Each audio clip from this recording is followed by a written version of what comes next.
एक समय की बात है। हिमालय के राजा हिमवान की पुत्री पार्वती ने शिवजी को पति के रूप में पाने की इच्छा प्रकट की। बाल्यकाल से ही पार्वती का मन महादेव की भक्ति में लीन था। शिव की पूजा अर्चना में दिन रात बीतने लगे, लेकिन शिव समाधि में लीन रहते थे। उनका ध्यान किसी ओर नहीं जाता था। देवताओं ने जब तारकासुर नाम के शक्तिशाली असुर के आतंक को देखा, तो वे चिंतित हो गए। इस असुर का अंत सिर्फ शिव के पुत्र द्वारा ही हो सकता था। परंतु शिव तो वैरागी थे, विवाह कैसे करें? देवताओं ने पार्वती की तपस्या को और तेज करने का सुझाव दिया।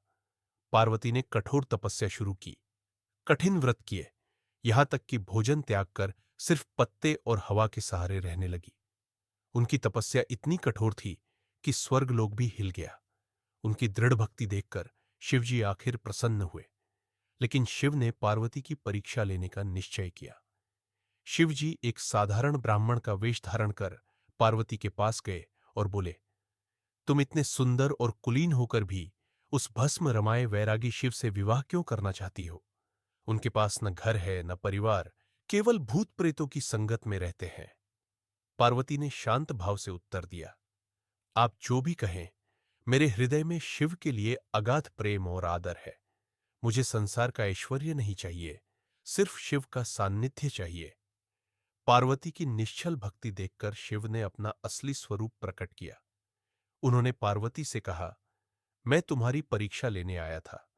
तुम्हारी भक्ति और प्रेम से मैं अत्यंत प्रसन्न हूं। मैं तुम्हें अपनी अर्धांगिनी स्वीकार करता हूं। देवताओं ने विवाह की तैयारियां भव्य तरीके से की। शिव का विवाह देखने के लिए पूरी सृष्टि उमड़ पड़ी। देव, गंधर्व, यक्ष, नाग सभी इस अद्भुत विवाह समारोह के साक्षी बने। विवाह के शुभ मुहूर्त पर ब्रह्मा जी ने मंत्रोच्चार किया, विष्णु ने कन्यादान किया और नारद मुनि ने मंगल गान गाया। इस दिव्य विवाह के बाद शिव और पार्वती का मिलन हुआ, जिससे एक नए युग का प्रारंभ हुआ।